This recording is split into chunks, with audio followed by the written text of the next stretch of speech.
Hello, I'm Margot Pilatus. Welcome to Study English, IELTS preparation. Today we're going to be making comparisons and looking at some tricky prepositions of time. But first, let's listen to an academic talking about the Australian economy and the Australian dollar. See if you can hear him use some comparative adjectives. It couldn't have come at a worse time in the sense that with business investment weakening and with the housing market, at least in activity terms, having turned, that's where the timing is unfortunate for us. The stronger the value of the Australian dollar and the longer it stays strong, the weaker our economic activity will be next year. I think growth in 2004 will be comparatively weak. My own prediction is that throughout the year, growth will be around about 2%. Being around the Reserve Bank's board table at this time, I think, would not be a comfortable place to be. The bank is probably in a bigger dilemma over what to do with interest rates, with monetary policy, than any time that I can remember. Dr. Ian Harper is discussing the value of the Australian dollar and the growth of the Australian economy, including interest rates. He describes all these factors by comparing information. Listen to him talk about the value of the dollar. The stronger the value of the Australian dollar and the longer it stays strong, the weaker our economic activity will be next year. The stronger the value of the dollar and the longer it stays strong, the weaker our economic activity. The adjectives used in the clip are strong, weak, and long. The Australian dollar is strong. It is stronger than it used to be. It has been strong for a long time. It is making economic activity weak. The longer it stays strong, the weaker the economic activity. Let's look at comparative adjectives a bit more closely. With single-syllable words, we add er. Strong, stronger. Long, longer. Weak, weaker. Big, bigger. But not all adjectives follow this simple pattern. Some are irregular. It couldn't have come at a worse time. It couldn't have come at a worse time. Worse. Worse comes from the adjective bad. Bad, worse. Irregular adjectives are often best learnt with the superlative or most form. Bad, worse, worst. And good, better, best. When comparing, there are two ways to do it. To say two things are the same, we use as. Growth is as slow as it was last year. When saying one thing is more than the other, we use the comparative form. We usually use the word than when comparing. Growth is slower than last year. The superlative form, the most or est form, is used with the word the. Growth is the slowest it's ever been. Notice that we usually use more and most with adjectives that have more than two syllables. So we have slow, slower, slowest, but beautiful, more beautiful, most beautiful. Okay, now we're going to look at some prepositions of time. Listen for one in this clip. I think growth in 2004 will be comparatively weak. He says in 2004. In is a preposition of time.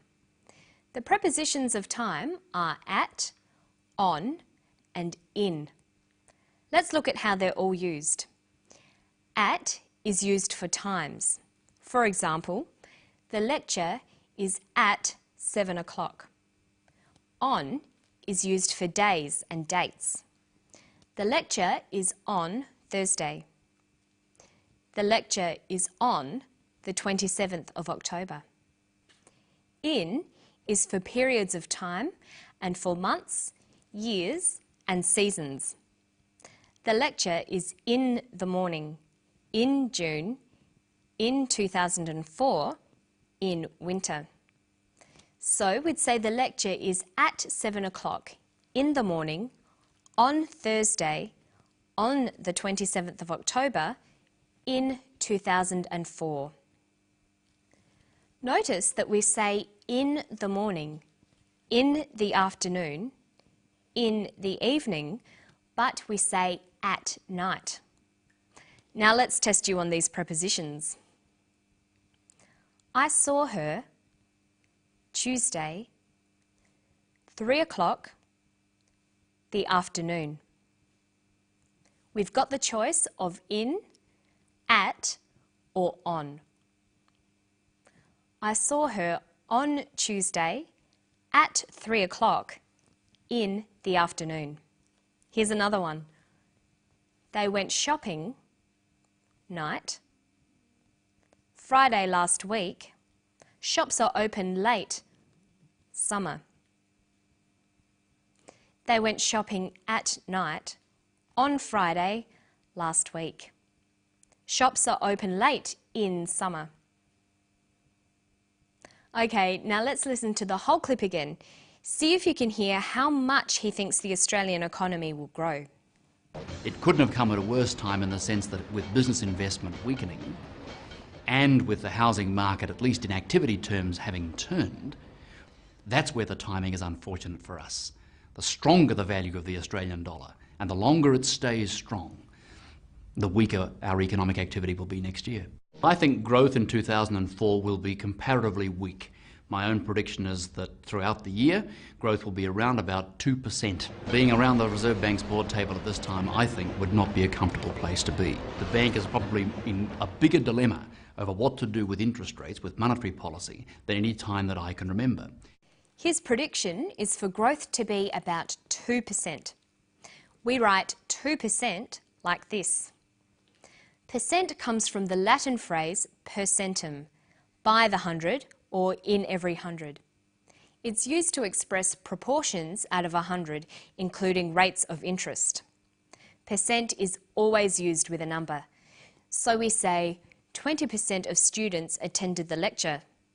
That means 20 out of every 100 students attended.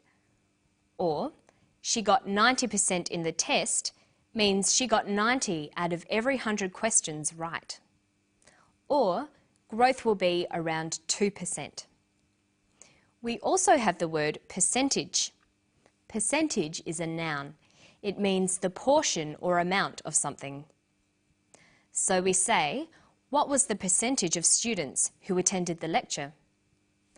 20% of students attended the lecture. She got 90% in her test. That is a high percentage. Okay, now let's test you using percent or percentage. The of high school students that go to university is about 20. The percentage of high school students that go to university is about 20%. The bank has raised the interest rate by 2%.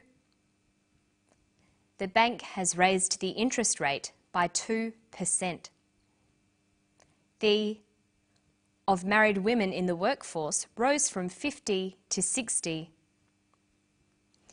The percentage of married women in the workforce rose from 50 to 60%. If his answers are all correct, he'll get 100 on the test. If his answers are all correct, he'll get 100% on the test. So you should note that the signal for using percent is that there's always a number first. And of course, you can always use the percent sign instead of writing out the words. And that's all we've got time for today. I'll see you next time on Study English. Bye-bye.